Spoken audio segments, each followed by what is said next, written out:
Have you ever noticed how small children can hide big worries behind bright accessories? Once upon a time, in the Little Stars kindergarten, a little girl appeared whose love for colorful scarves concealed something that made her feel vulnerable. What if childhood shyness is a way to hide the fear of being misunderstood? Prepare for a touching story about friendship, courage, and acceptance, which will unfold amidst toys and children's laughter. It was the beginning of autumn in 2024 when a new little girl, 4-year-old Chloe Wilson, joined the Sunbeams group at the Little Stars kindergarten in Riverwood, Ohio. Around her neck, she wore a pretty silk scarf with a vibrant floral pattern. Miss Sarah, the kindergarten teacher, greeted Chloe warmly and assisted her with taking off her coat. When Miss Sarah reached for the scarf, intending to hang it on the hook with Chloe's jacket, the little girl clutched it tightly to her neck. She murmured softly that she did not want to take it off. Throughout the entire day, Chloe remained inseparable from her scarf. It stayed wrapped around her neck during playtime while she built towers with blocks, and even during the quiet hour when the other children rested on their mats. The other toddlers in the group cast curious glances at the new girl and her colorful accessory. Their eyes followed the bright flowers of the silk as Chloe moved around the room, always careful to keep the fabric securely in place. The scarf seemed to be a constant companion, a silent fixture in her interactions with the new environment and the unfamiliar faces of her classmates. It was an unusual sight in the bustling kindergarten, a splash of color that drew attention and sparked quiet wonder among the children. Miss Sarah observed this attachment with gentle curiosity, noting how Chloe would instinctively adjust the scarf whenever it seemed to slip. A small, protective gesture that hinted at a deeper significance behind the seemingly simple piece of fabric. Chloe's scarf soon became a focal point of interest for the other children in the Sunbeams group. Their young minds, naturally inquisitive, were drawn to the unusual accessory that Chloe consistently wore. Some of the bolder children would approach her during playtime, their small voices echoing with the simple question, "Why don't you take off your scarf?" Others, more hesitant, would simply point and whisper amongst themselves, their gazes fixed on the colorful silk around Chloe's neck.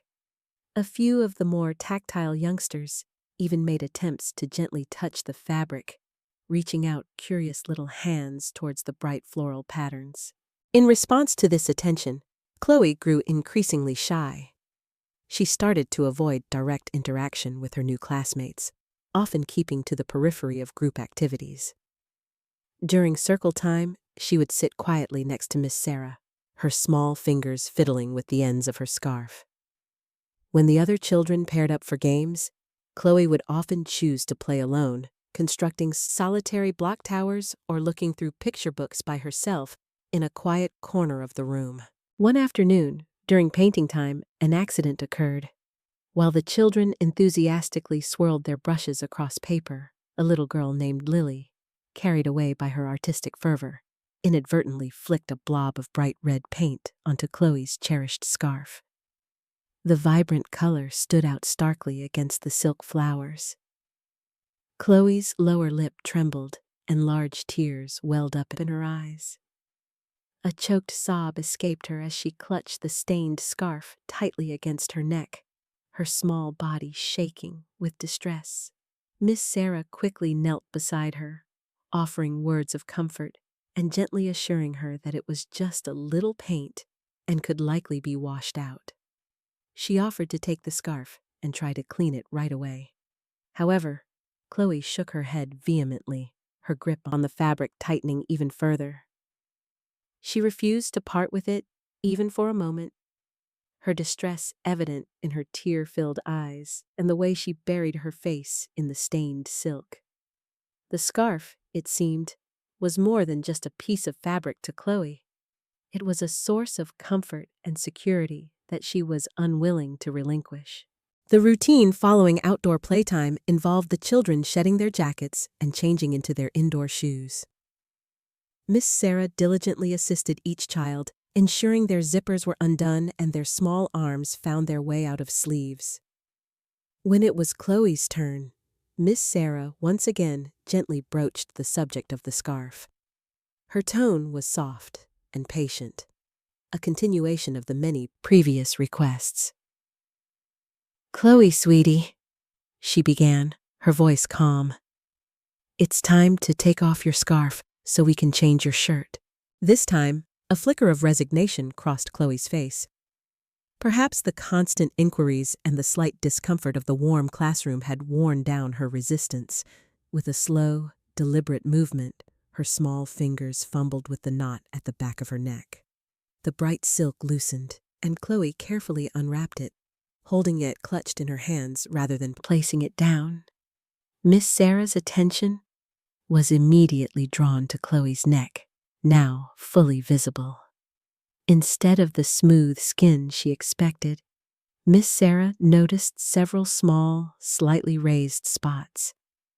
They were clustered together on one side of Chloe's neck, just below her ear. The color was a faint pinkish red, and the texture appeared slightly bumpy. A closer look prompted a furrow in Miss Sarah's brow. These were not the typical signs of a common childhood rash, like the scattered dots of chickenpox, nor did they resemble the angry welts of an allergic reaction to food or insects. There was a distinct pattern to the spots, a small, concentrated area of irritation that seemed localized. A wave of concern washed over Miss Sarah. Her initial assumption had been that Chloe's attachment to the scarf was simply a matter of comfort or a quirky preference. However, the sight of these unusual marks suggested a different, potentially more significant reason behind the constant wearing of the neckwear. The mystery of the ever-present scarf suddenly deepened, hinting at a vulnerability that the bright fabric had been diligently concealing. Miss Sarah knew in that moment that this was something she needed to address with more care and attention. The quiet hum of the kindergarten after the rest period filled the air as children slowly stirred and began to engage in quiet play. Chloe sat on the carpeted floor in the block corner, her small hands carefully stacking colorful cubes into a precarious tower. Miss Sarah gently approached her, lowering herself to sit beside the little girl. Her presence was calm and reassuring, her gaze soft as she turned her attention to Chloe. There was a thoughtful pause before Miss Sarah spoke, her voice gentle as she broached the subject that had been on her mind. She spoke of the pretty floral scarf that Chloe always wore, and then, with careful consideration, she mentioned the little marks she had noticed on Chloe's neck during the changing time. Chloe's small hands stilled their movements on the blocks. A flicker of apprehension crossed her face, her gaze dropping from Miss Sarah's kind eyes to the tower of cubes she was building. There was a moment of hesitation, a silent internal debate visible in the slight furrow of her brow.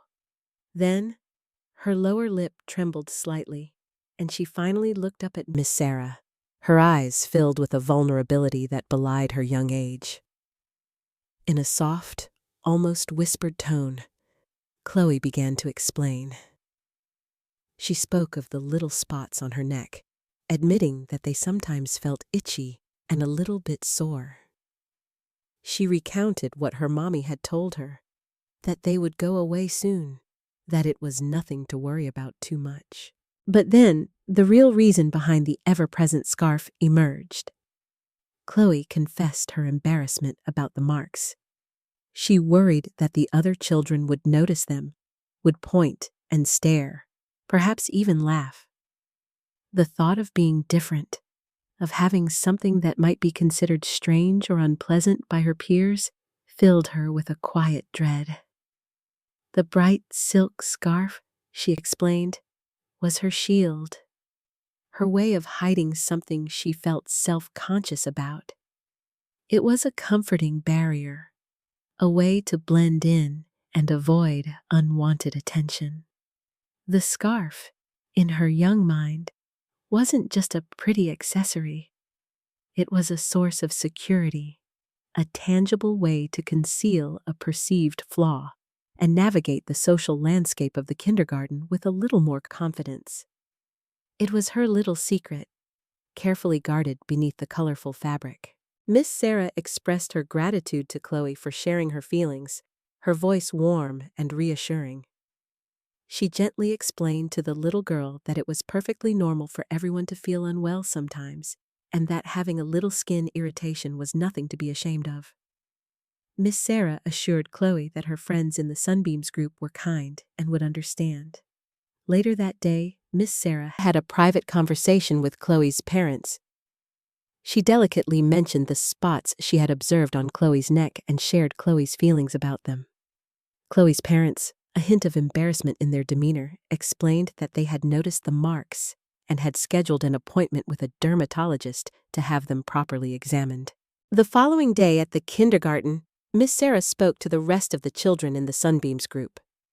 In simple, age-appropriate language, she explained that Chloe had a little bit of a skin irritation on her neck, and that sometimes our bodies do things we can't control. She emphasized the importance of being kind and considerate towards their friends, reminding them that everyone feels a little vulnerable sometimes. The children, with the innocent empathy characteristic of their age, listened attentively. They seemed to understand, and their behavior towards Chloe shifted. The curious stares and whispered questions ceased, replaced by gentle smiles and inclusive invitations to play. Several children even offered Chloe their favorite toys and shared stories of times they themselves had felt a little under the weather. Over the next few weeks,